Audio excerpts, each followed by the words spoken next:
Aleluia. Abra sua Bíblia em Atos capítulo 4. Vamos percorrer alguns versos.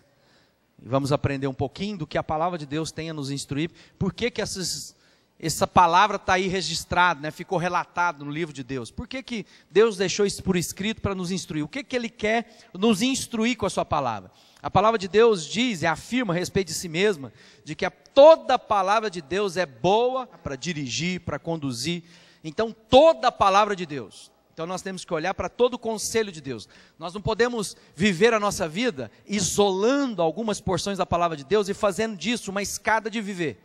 Não, nós temos que conhecer toda a palavra, todo o conselho de Deus, e a partir de todo o conselho de Deus, direcionar, conduzir, escolher, né, as coisas que vão surgindo na nossa vida, no dia a dia. Coisas simples que a gente precisa escolher a cada dia. A roupa que eu visto, que você veste, que nós vestimos. Por que eu escolho tal roupa? Porque eu quero me despir ou porque eu quero me vestir? Entende? São pequenas coisas. O trabalho, por que eu escolho o trabalho? Porque ele vai me dar mais dinheiro ou porque eu vou cumprir um propósito que Deus tem para a minha vida? São coisas que a gente precisa escolher segundo o conselho de Deus e não segundo a onda do momento, segundo aquilo que é o curso desse mundo. Amados, andar com Cristo é andar na contramão dos valores que estão em torno de nós. Sabe os valores que estão em torno de nós? A Bíblia chama isso de mundo, que é o quê? Aquilo que é importante, aquilo que norteia, aquilo que conduz a vida das pessoas, as escolhas que elas fazem. Então a palavra de Deus diz assim: não ande segundo o curso, a caminhada, a jornada das pessoas que não são conduzidas pelo livro de Deus, porque elas são contrárias ao que Deus tem para nós. Por mais que essas pessoas sejam moralmente ajustadas, são boas pessoas naquilo que é a aparência das coisas, a Bíblia diz que o conselho para nós é a palavra de Deus, é o livro de Deus. Então eu tenho que me ater ao livro de Deus e aprender com o que Deus está nos ensinando.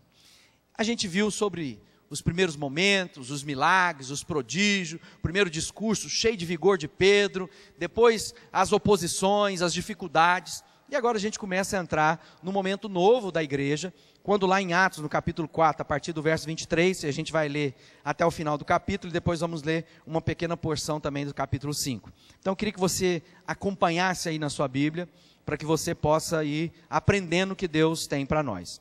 Quando Pedro e João foram soltos, vocês se lembram que a gente tinha meditado, que eles tinham sido presos, e as autoridades ficaram com medo, porque eles tinham feito aquele prodígio com aquele homem que estava há 40 anos, que vivia lá à beira, né, do pátio, perto do templo, onde as pessoas iam prestar culto, e ele mendigava naquele lugar, e Deus usou Pedro com ousadia para curar a vida daquele homem. Aqueles religiosos queriam saber em nome de quem que eles estavam fazendo aquilo, mas ao mesmo tempo eles estavam pressionados pela população, porque viram um milagre de fato acontecer naquele lugar. Então ali havia um constrangimento. Eles prenderam Pedro e João, deram um aviso para eles, que era para ele parar de falar aquela história, porque eles estavam cheios dessa história de Jesus. Afinal de contas, Jesus já tinha sido sacrificado, tinha sido morto, e agora de novo surge mais um grupo de pessoas falando desse Jesus que eles tinham acabado de crucificar. Então é nesse contexto que segue a nossa meditação de hoje. Quando Pedro e João foram soltos, voltaram para o seu grupo e contaram tudo que os chefes dos sacerdotes e os líderes do povo haviam dito. Assim que eles ouviram isso, adoraram todos juntos a Deus, dizendo: Senhor, Tu és o Criador do céu, da terra, do mar e de tudo que nele existe. Tu falastes por meio do Espírito Santo e de nosso antepassado Davi, teu servo, quando ele disse: porque as nações pagãs ficam furiosas, porque os povos fizeram planos tão tolos. Os seus reis se prepararam, os seus governantes se juntaram contra o Senhor Deus e contra o Messias que ele escolheu. De fato, Herodes e Pôncio Pilatos se juntaram aqui nessa cidade, com todos os não-judeus e com o povo de Israel, contra Jesus, o teu dedicado servo que escolheste para ser Messias. Então, esse relato fala a respeito da historicidade, daquele momento que eles citam lá o rei Davi, que é a figura importante, porque dizia que o Salvador viria da raiz de Davi. Jesus é chamado de filho de Davi.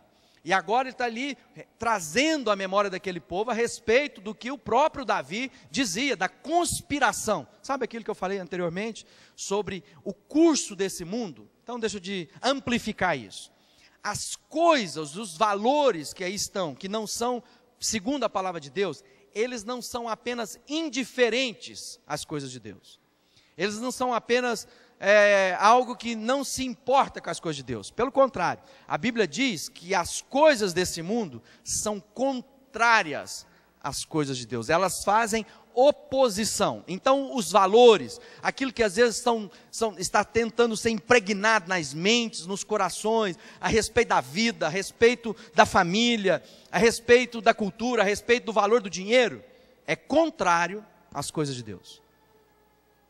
Então, cuidado por onde você tem sido nutrido na sua vida. Quem são seus heróis? Quem são as pessoas que você admira? Quem são as pessoas que você acaba imitando?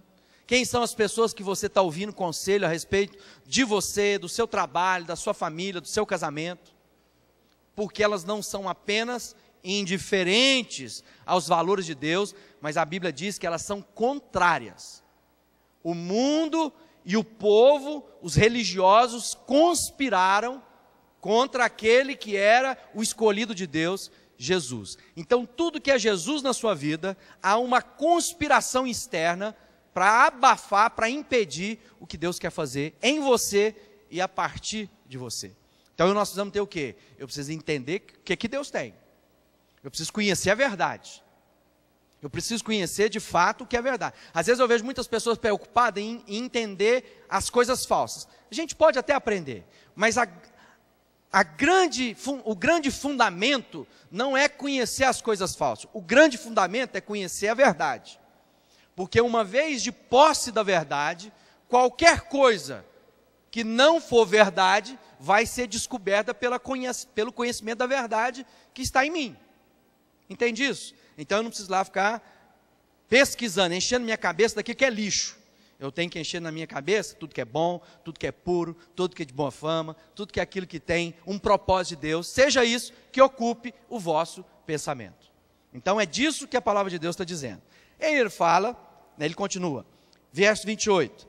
Eles se reuniram para fazer tudo que pelo teu poder e pela tua vontade já havia resolvido que ia acontecer. Agora, isso começa a trazer descanso, porque aqui diz que Deus não perdeu o controle de nada. Deus está no controle. Ele está dizendo, as pessoas se ajuntaram para fazer o mal, mas o Senhor já conhecia tudo isso. Fazia parte do teu conhecimento para se cumprir o propósito. Era necessário que o Cristo padecesse na mão daquele povo. E foi isso que aconteceu. Agora, Senhor, verso 29, olha para a ameaça deles. Dá aos teus servos confiança para anunciarem corajosamente a tua palavra. Então agora há uma oração a respeito do quê? De conhecer a verdade e anunciar a verdade. E aí a gente tem que entender um pouco desse contexto e amplificar aquilo que ele está dizendo. Não está dizendo apenas da gente se tornar alguém que fica repetindo, decorando a palavra de Deus e pronunciando pela sua boca. Diz a respeito que o anunciamento da palavra de Deus, da coragem, é para andar no caminho que é contrário do que as pessoas esperam. Falar de fidelidade no casamento, em alguns círculos hoje, é ser taxado de idiota. Você é um idiota, aos olhos de muitos dos seus amigos. Mas segundo o conselho de Deus, quão precioso é o leito imaculado do matrimônio. Então o conselho de Deus fala de quê? Fidelidade. O conselho dos amigos que não conhecem a Deus fala de quê? Prostituição. Então, algumas coisas eu tenho que ir entendendo. Ah, então você não vai ter vontade aqui, não está falando de vontade, aqui está falando da verdade. Porque muito lixo passa na cabeça de todos nós. Mas nem por isso eu tenho que me render ao lixo que passou na minha cabeça. Então eu tenho que ter o quê? Encher a minha cabeça das coisas que são boas. Estende a tua mão para curar, a fim de que por meio do poder do nome do teu dedicado servo Jesus, milagres e maravilhas sejam feitos. Verso 31, quando terminaram de fazer essa oração, o lugar onde estavam reunidos tremeu, todos ficaram cheios do Espírito Santo e começaram a anunciar corajosamente a palavra de Deus. Irmãos, uma coisa na nossa vida a gente tem que aprender, o que Deus quer fazer na minha vida e na sua vida não diz respeito apenas a mim mesmo. Não fala a respeito apenas de ter a minha vida transformado e eu me tornar agora alguém quieto no meu canto a respeito da minha dedicação a Jesus. Aqui está dizendo que todas as vezes que nós nos aproximamos de Deus, somos transformados por esse Deus maravilhoso, há em nós uma disposição nova de falar a respeito desse Deus que mudou a nossa história. Mas o que o mundo quer fazer? Nos calar. O que o curso desse mundo diz? Não fala. Vai ficar ruim para você. Eu não sei se você teve a oportunidade, antes de eu viajar, eu estava, acho que foi no Fantástico, qualquer coisa assim, apareceu o juiz que deu a causa lá, ele anulou um casamento homossexual, e aí foram lá entrevistar para ele. Alguém viu essa reportagem? E aí é o seguinte, foram lá entrevistar o juiz lá no estado de Goiás, que foi contra o Supremo. E o juiz foi lá e canetou e falou, não, eu sou juiz, tem. E o repórter foi lá, e o repórter começou a apertar ele. É porque ele foi, mostrou a biblioteca, um cara bem, uma biblioteca enorme, conhecido, o cara é pastor da Assembleia de Deus. E o repórter começou a dizer para ele, você sabe que você vai ser perseguido? Ele falou assim, e aí? Ele falou, mas você sabe que você vai ser pressão de dentro do próprio judiciário? Ele falou assim, eu tenho direito a defesa ampla.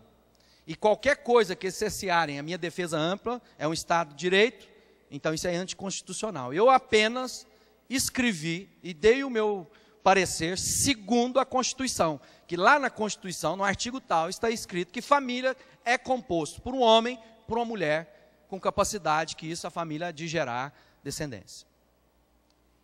Aí ele dizia para ele, mas o senhor sabe que o senhor vai ser pressão? Ele falou assim, para ser juiz, tem que ter coragem.